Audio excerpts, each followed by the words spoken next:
पूरे देश में लोग मानते हैं कि साइंस मैथ के जो स्टूडेंट सबसे तेज होते हैं वो बिहार से होते हैं। बिहार के लोग यूपीएससी और आईएएस निकाल रहे हैं, आईआईटी निकाल रहे हैं, और आप कह रहे हैं बिहार में आपको साइंस पढ़ाने वाला बच्चा नहीं मिल रहा है। तो बिहार में इतने इंस्टीट्यूशन चल रहे हैं, इतना कॉलेज में अरबों रुपए खर्च हो रहा है, आप उसको बंद क्यों नहीं करवा दे रहे हैं? हम लोग इसका विरोध कर रहे हैं। हमारी पार्टी ने भी स्टेटमेंट कल जारी करके इसका विरोध किया है, और हम लोग सरकार से अपील करेंगे कि हर हाल में आप इसको वापस लीजिए। पूरा नियमावली में विसंगतियां ही विसंगतियां होती जा रही है। आप 80-20 के रेशियो में ओपन करते, आप 90 और 10 के रेशियो में ओपन करते, आपने सारे सीट्स को ओपन कर दिया।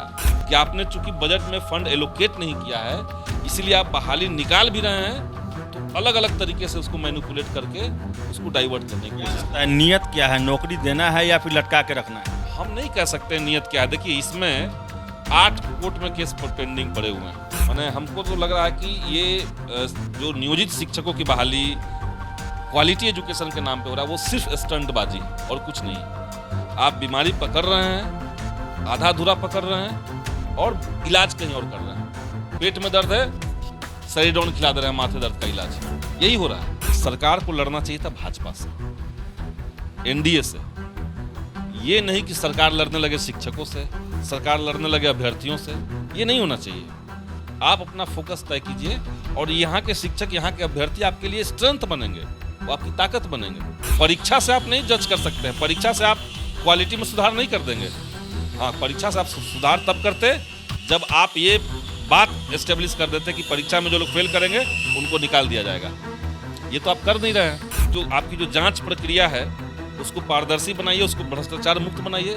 यहाँ तो होता है कि जो भी विद्यालय में कोई कंप्लेन हुआ, कोई बाहर से अधिकारी गया, कंप्लेन देखा सही है, पैसा लेके वापस आ गया, काम खत्म। क्लासरूम में बैठ के कुत्ता सो रहा है। ये सब चीज़ आपको दुरुस्त करना है, वहाँ से क्वालिटी एजुकेशन ठीक है। तो हमें यही लगता है कि शिक्षा जो है वो बहुत महत्वपूर्ण चीज़ है, लेकिन उसमें अगर सुधार करना है तो वो रेडिकल सुधार होना चाहिए, नीचे से होना चाहिए। शिक्षकों का बीपीएससी एग्जाम ले लेंगे तो वो पॉलिश है, पॉलिश मारने से वो ठीक नहीं होगा, क्योंकि जड़ में दिक्कत है। तो वहाँ जाए सरकार। सरकार को चाहिए कि भाई, अगर सच में आपको बिहार की एजुकेशन व्यवस्था की चिंता है और क्वालिटी एजुकेशन आप इंश्योर कराना चाहते हैं, आप बिहार विधानसभा के भीतर से, विधानमंडल के भीतर से आप एक कमेटी बना लीजिए। नमस्कार, आप देख रहे हैं द बिहार टॉप। मैं हूं आदेशपुरी। बिहार सरकार के द्वारा शिक्षक बहाली में एक महत्वपूर्ण संशोधन परसों किया गया, कैबिनेट के द्वारा किया गया। अब जो है बिहार से बाहर के कैंडिडेट बिहार में होने वाले 1,70,000 से अधिक शिक्षक बहाली में शामिल हो सकते हैं। आपको बता दें कि इसको लेकर छात्रों में आक्रोश तो है ही, विभिन्न राजनीतिक दल भी इसका विरोध कर रहे हैं।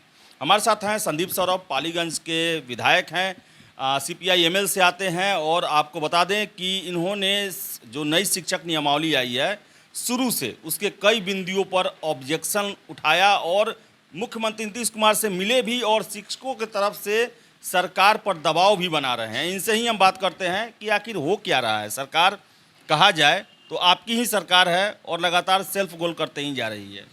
देखिए, हम लोगों ने बहुत शुरुआत में जब ये नियमावली बनना था, उस समय मैंने ही विधानसभा में इस मुद्दे को उठाया था कि बिहार में शिक्षक की जो बहाली होगी उसमें डोमिसाइल लागू होना चाहिए।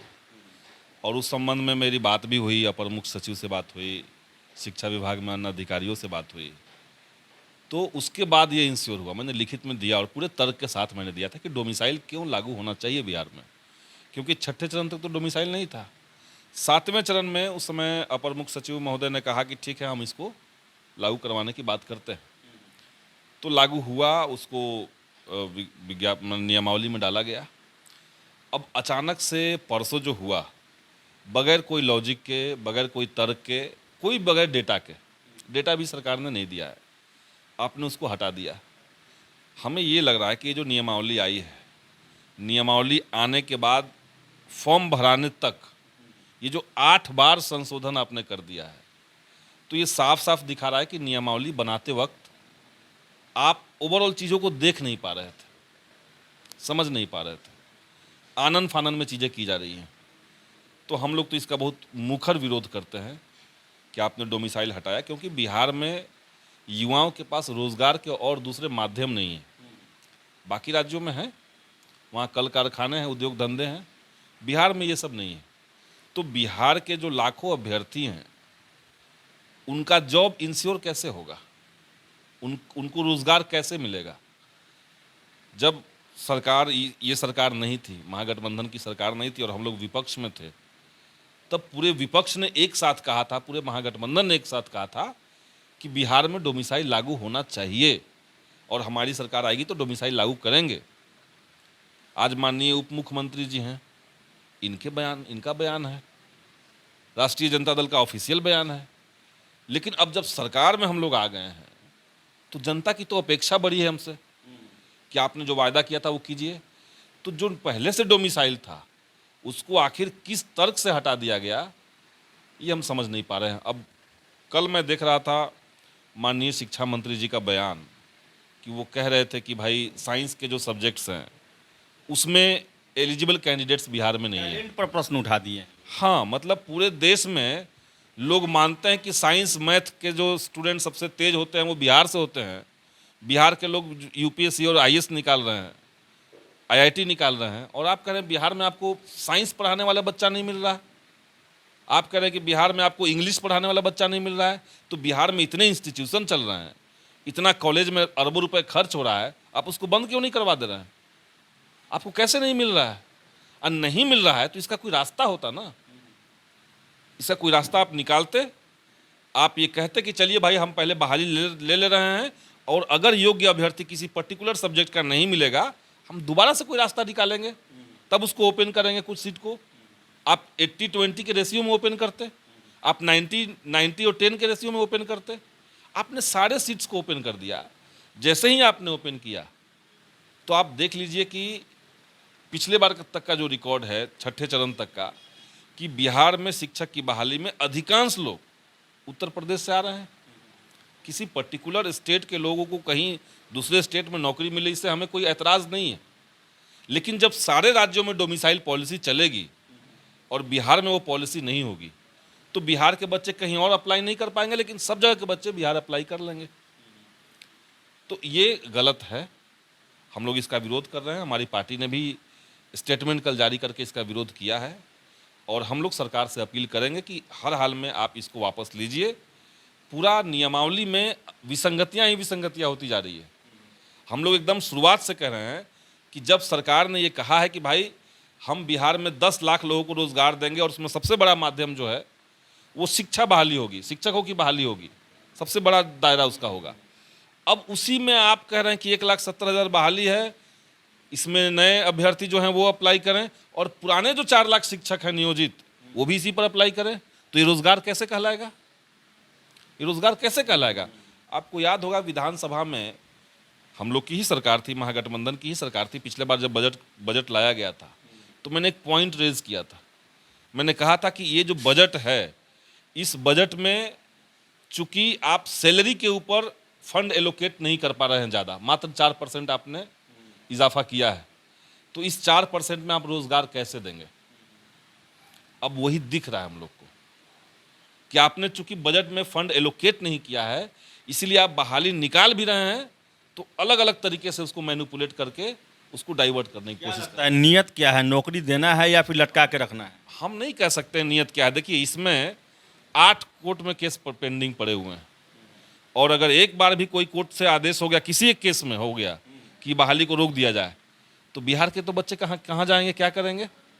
तो साफ साफ नियत से सरकार को इस बहाली को पूरा करने के लिए एक बार ठंडे दिमाग से बैठ करके विचार करना चाहिए और बिहार के युवाओं का हित ऊपर रख करके विचार करना चाहिए। संदीप जी, कहा जा रहा है कि पैसा तो है ही नहीं बिहार सरकार के पास, वादा कर दिए हैं तो एक ललचाने के लिए वैकेंसी दिया गया है, सैलरी कहाँ से देंगे? और अभी बता रहे हैं कि 4% ही सैलरी के मद में रखा गया है बजट में। वो तो सब लोग बजट देख रहे हैं कि कितना परसेंट आपने सैलरी को लेकर के कितना इंक्रीमेंट उसमें किया है। वो मात्र 4% ही है और जितने लोग विशेषज्ञ हैं इस चीज़ के, अर्थशास्त्र के, वो लोग जानते हैं कि भाई अगर आप 5 लाख भी नौकरी देते हैं तो आपको एटलीस्ट 10 से 12% का इजाफा सैलरी वाले मद में करना था, वो आपने नहीं किया। अब आप एक ही सीट पर पुराने शिक्षकों को भी ला रहे हैं, नए अभ्यर्थियों को भी ला रहे हैं। अब पुराने शिक्षक अगर उस पर कंपटीशन में पास हो जाएंगे तो वो उनका तो पद जो अभी है वो खाली रह जाएगा ना। वो अगर इस पद पे भर जाएंगे तो वो खाली रह जाएगा पद। तो वो जो संकट बिहार के अंदर था कि 2.25 लाख के आसपास शिक्षकों के पद खाली थे, वो पद कैसे भरे जाएंगे? तो फिर लाखों करोड़ों जो बिहार के बच्चे सरकारी स्कूल में पढ़ रहे हैं, बगैर शिक्षकों के पढ़ रहे हैं, उनके भविष्य का क्या होगा? और फिर आप कह रहे हैं क्वालिटी एजुकेशन हम देंगे। तो क्वालिटी एजुकेशन की चिंता, वही तो कहा जा रहा है। जो नियोजित शिक्षकों की परीक्षा लेने की बात हो रही है उसमें यही तर्क है कि वो लोग पढ़ाते नहीं हैं तो हम क्वालिटी एजुकेशन कर देंगे। कहाँ से क्वालिटी एजुकेशन कर देंगे आप? उनकी परीक्षा आप ले लेंगे, वो फेल करेंगे तब भी वो इसी स्कूल में पढ़ाते रहेंगे, तो क्वालिटी क्या सुधर जाएगा? तो लॉजिक से काम नहीं करना है। बस ऐसे ही माने हमको तो लग रहा है कि ये जो नियोजित शिक्षकों की बहाली क्वालिटी एजुकेशन के नाम पे हो रहा है वो सिर्फ स्टंटबाजी है और कुछ नहीं है। आप बीमारी पकड़ रहे हैं, आधा अधूरा पकड़ रहे हैं और इलाज कहीं और कर रहे हैं। पेट में दर्द है, सेरिडोन खिला दे रहे हैं, माथे दर्द का इलाज, यही हो रहा है। तो इसीलिए हम लोग तो लगातार प्रयास कर रहे हैं कि इस मामले में सरकार बातों को सुने। सरकार से भी, माननीय मुख्यमंत्री महोदय से भी मिलकर हमने बात की है, माननीय उप मुख्यमंत्री महोदय तक भी मैंने अपनी बात कम्युनिकेट की है, उनको उन तक पहुंचाया है, अपना कंसर्न पहुंचाया है। महागठबंधन की बैठक में भी भाकपा माले की तरफ से मजबूती के साथ इस सवाल को उठाया गया है और हम लोग कोशिश कर रहे हैं कि कुछ बेहतर हो। 11 तारीख से शिक्षक आंदोलन की बात कर रहे हैं, विधानसभा घेराव की बात कर रहे हैं, आप समर्थन देते हैं?